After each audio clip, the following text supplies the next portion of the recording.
First question. Tell us about being hired to work on Pinwheel. How old were you? What had you done before? How did you get the job?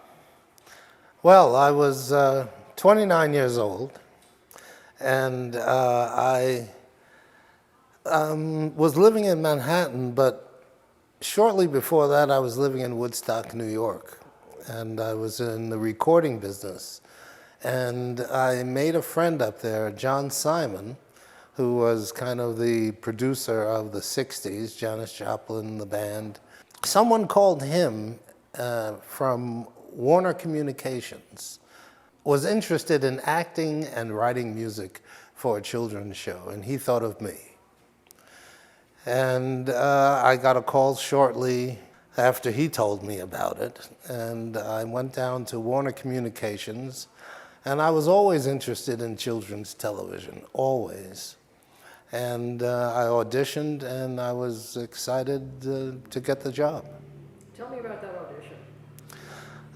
Well, it was a very simple audition. I wrote a series of songs called the Animal Songs, and or dream songs, as they were called. It was about dreaming if you were a lion or a tiger or a bear. And I just sat in a chair and sang these songs a cappella, no accompaniment, and looked into this camera. That was about it. Do you remember any of the songs? Yeah, but I'm not going to sing one now. Describe your character, Jake, and your role in the show. Well,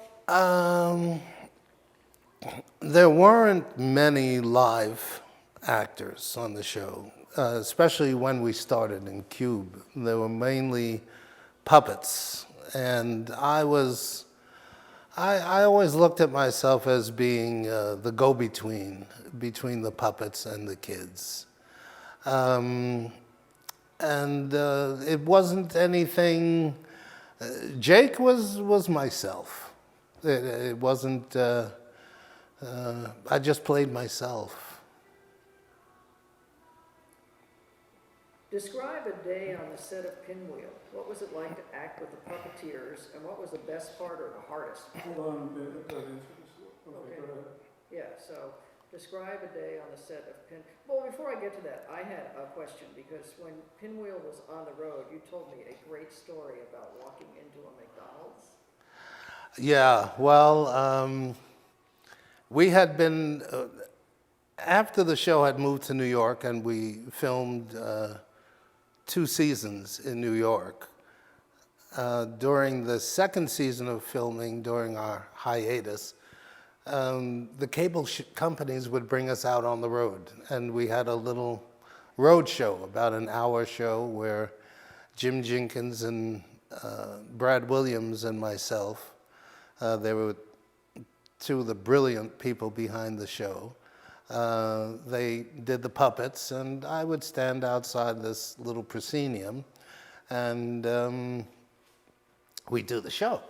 So we traveled quite a bit, and we met a lot of people. It was very exciting to see the country. And once I was traveling to the airport in Lubbock, Texas, and a friend was driving me to the airport, and we stopped in a McDonald's.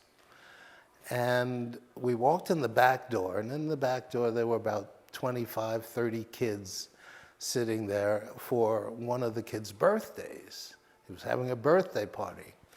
And I walked into this room, and the kid said, "Jake, are you here for my birthday?" And of course I said, "Of course, why else would I be here?"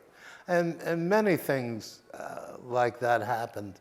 It was really great to get out and meet the kids. I really enjoyed seeing their reaction to us and being able to interact with them.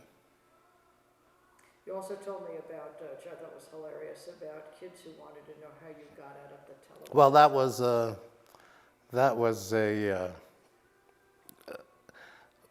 one of the most frequently asked questions. You know, how did you get out of the TV?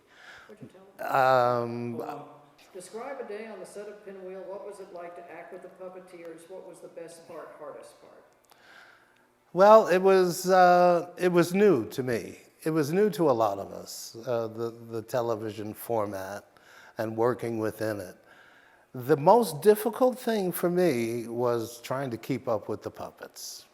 These folks were super fast, super talented, and you know, you had to be right there. And after a while, it got to be very comfortable and very much fun.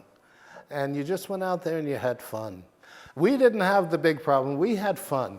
The problems were dealt with in the control room and the technical things because we didn't have a big budget. It wasn't a big budget show at the time. So the technical things were much more of a problem than the creating the show and interacting. What were the best things about the show? Do you have a favorite song, skit, scenario?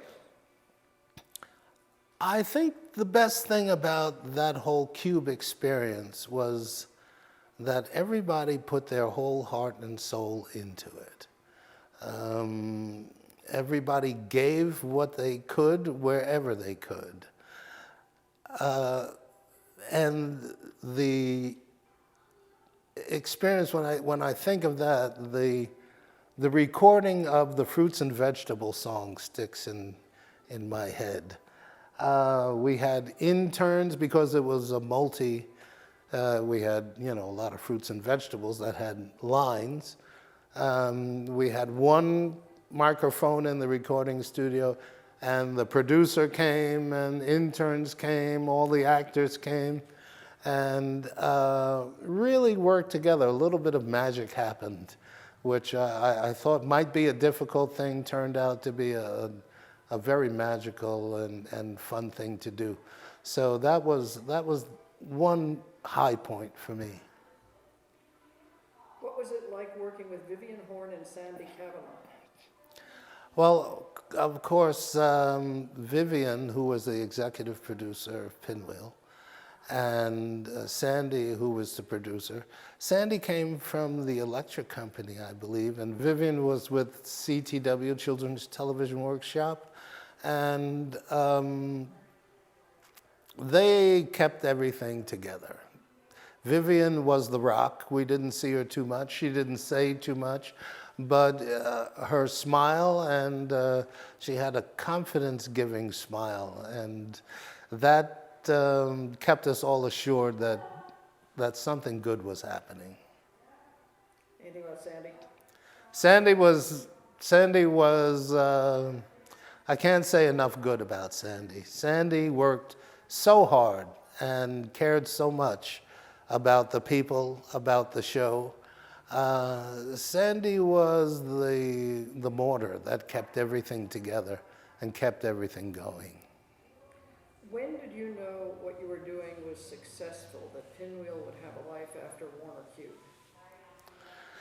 Well, after Warner Cube, we really didn't know what would happen with Pinwheel. We were very excited to have done that and to be in the Columbus market.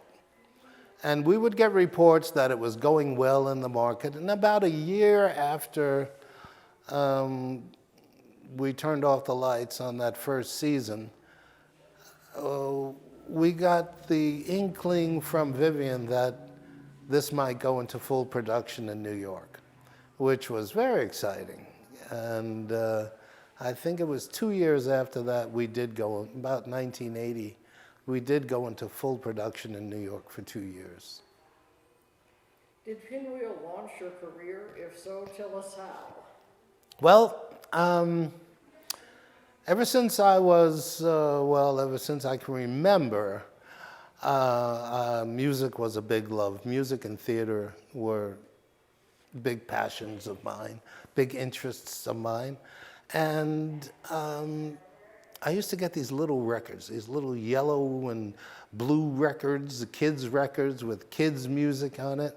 And I thought, boy, why are they making kids' music? I'd also listen to Gershwin and Stravinsky, Bach, Beethoven, these things. And music, you don't really need a language to feel the emotional effects of music. And when Sesame Street came out, I said, there it is. They were making real music for everyone, just the language pared down a little bit to be accessible to kids.